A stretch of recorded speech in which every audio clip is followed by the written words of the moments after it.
Hey ladies,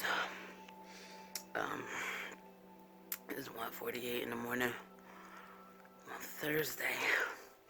Guess this will be cycle day 17. Okay, so I fell asleep early.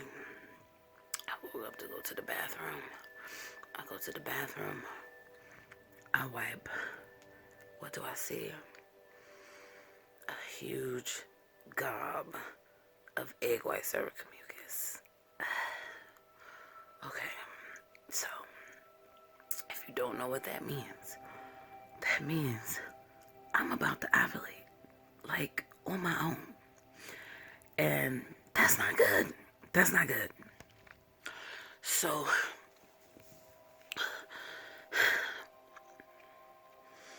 I had already released my pee, so I couldn't test it.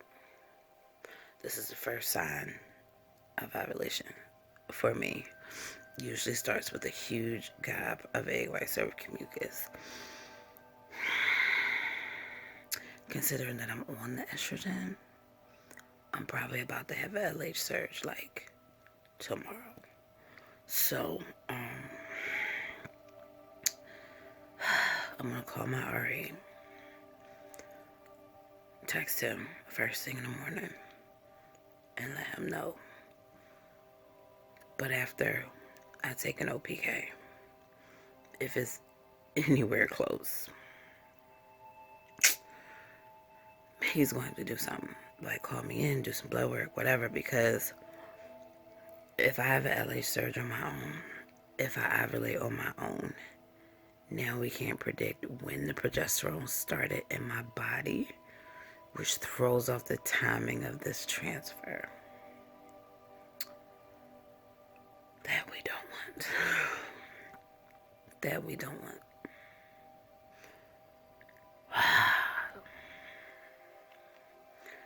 I knew it was going to be an issue. Let me go a whole other week. I thought it was just going to be too thick of a lining, but my body is gearing up to do it all on its own. So,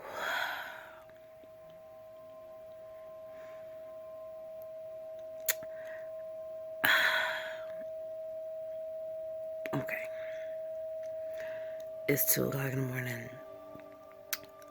I am not going to panic about this yet. I'll get back to y'all when I wake up and do the OPA. Alright? Alright. Good morning, ladies. It's the next morning. It's approximately 8:08 in the morning. Okay. So, I took an OPK. This is, a WAMFO OPK. And, well, it's negative. Like, you can see a line, but it's, like, really faint. But I've also had negatives turn into peaks in a day. So I'm going to keep watching it. Also, you know, it took a really long time. Like this line that you can see now, that line sort of popped up after 5 minutes. I don't know. I can get the focus there. You can kind of see a faint line, even though it's blurred.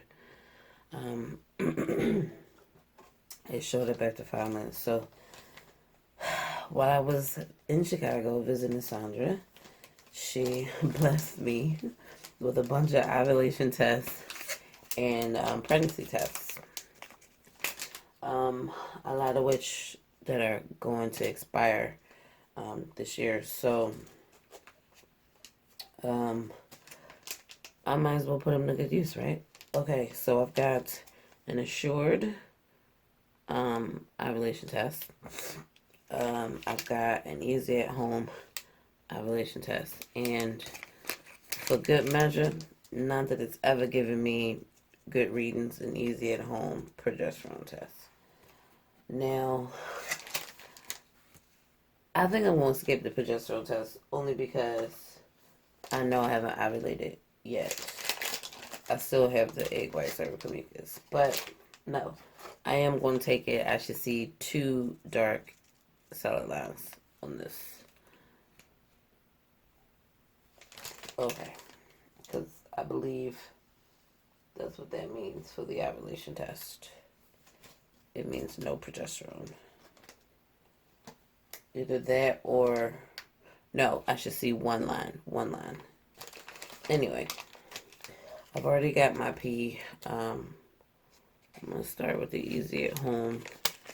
I think all of these only go 3 minutes. The Wonfo goes 5 minutes. But the easy at home looks a lot like the Wonfo. So, what's my time? 8:10.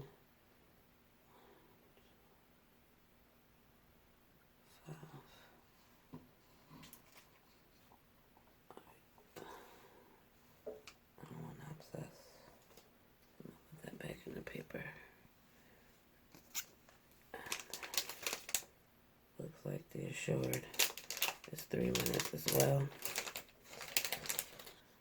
I've never done an Assured ovulation test, so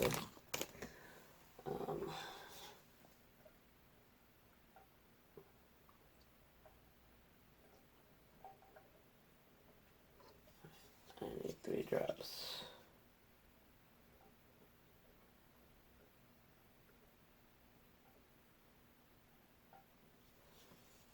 So that's off to the races.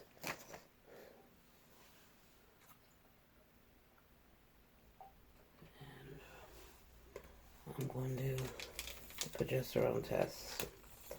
I should see one line on here. So,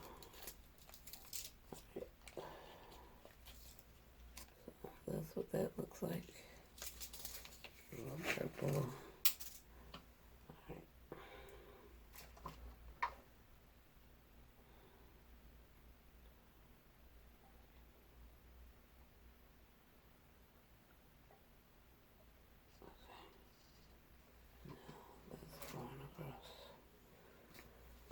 So all it is are 3 minutes.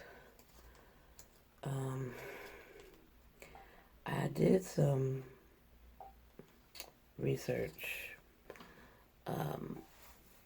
before I went back to sleep last night, and I'm telling you, I think this is why I'm not on like forums, because the information on forums, you know, people respond to posts when they are not even in, they respond with what they think, not with what they've experienced. So I take issue with that.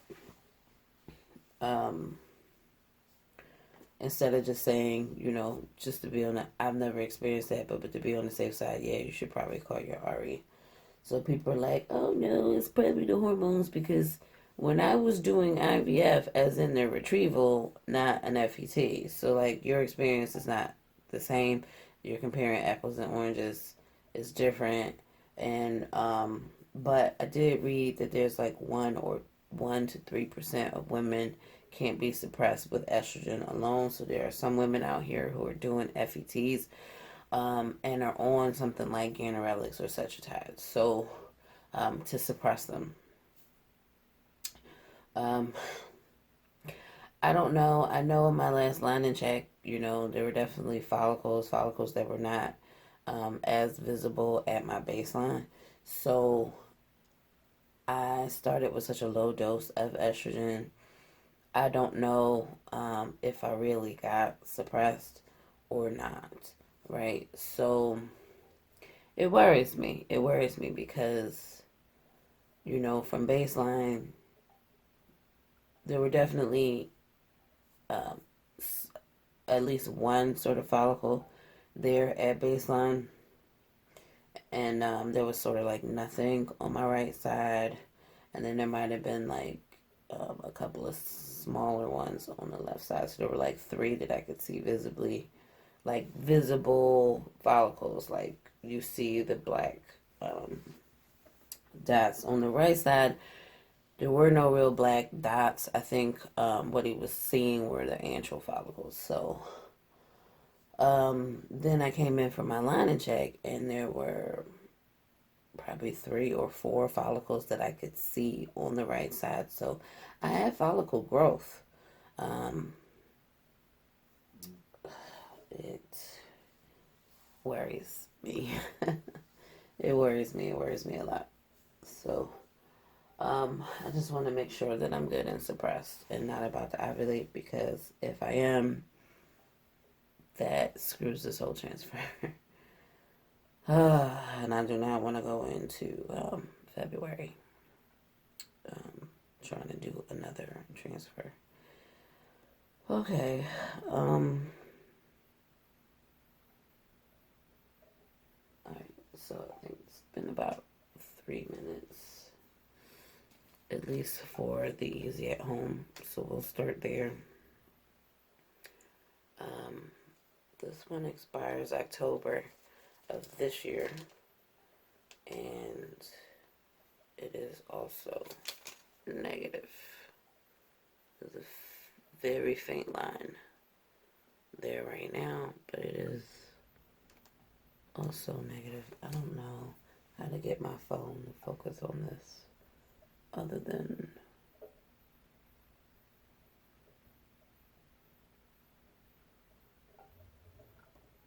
but yeah, it's also negative. So that makes me feel a little better, but I feel like I still need to test. I will test again tonight. Here's both. Easy at home is on top. It's the thicker test. So they're both negative. Alright. Let's get the assured. The assured is also negative. Control line would be on the left there. So there's a faint line, but that's also negative. This is making me feel a lot better, but I'm not going to feel better until it's still negative tomorrow morning. So here is the progesterone test. That should also be negative for progesterone, which means I should see, oh yeah, 2 lines. I guess 2 lines. I have to look at the instructions. I was thinking 2 lines, then I was thinking 1 line. So let me confirm before I show it to you. The progesterone test, yeah, if I see 2 lines, there was 1 line if it's positive for progesterone. That's progesterone over 5.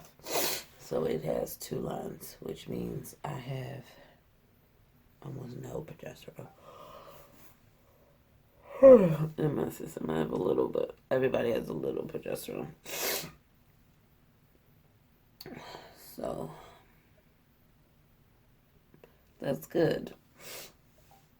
That's good.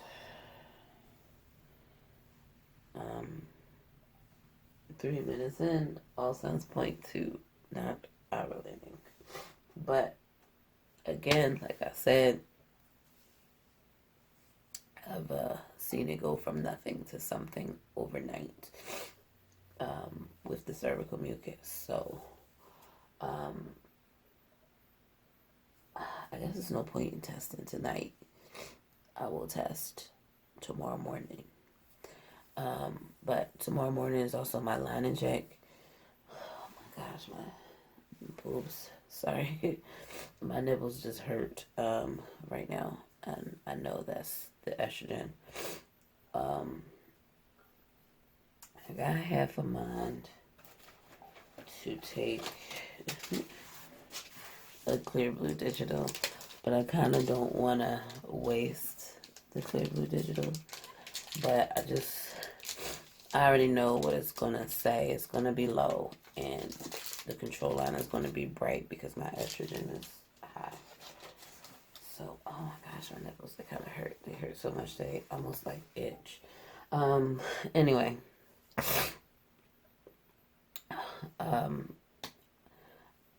As I was saying with the stuff on the forum, so some people were saying they don't know, go check, call your RE. Some people were saying that it's just the estrogen, the higher estrogen causes the cervical mucus, and That may very well be right? You know, you get the egg white cervical mucus right before your LH surge. That's because your estrogen is about to reach your threshold. Same thing happens during IVF. You know, you take the medicines, you get stem cell far, your estrogen goes up, and you get tons of egg white cervical mucus. So it could just be my estrogens really nice and high. I wish there was a P test to test that, right? There might be. But yeah, so I could be freaked out about nothing. As of right now, I'm calm, I'm cool, I'm collected. As long as I don't get a peak today, that's fine, because if I get a peak today, I'm probably going to ovulate tomorrow. But I have an ultrasound first thing in the morning tomorrow, which will validate if I ovulated or not, or if I'm about to ovulate. So I think I'm kind of in the safe zone considering how negative these tests were this morning, and the egg white cervical mucus started last night, or kind of early this morning, because I was up at like 2. I did have more egg white cervical mucus this morning, so you know, what else? All right, false alarm for now, but I am going to keep an eye on it for tomorrow morning, so that I have something to say before he actually, so he can be looking for certain things when he goes in for ultrasound. But I think this is a good indication that I probably will not go another week on estrogen for this transfer, because I'm getting that cervical mucus already. So I think my body's sort of hitting the threshold without preventing me from actually ovulating. It'll be interesting to see if my follicles are any bigger. So, I guess I'll see y'all tomorrow morning. Let y'all know how this goes, all right? All right. Sticky baby, that's the all TTC. Bye.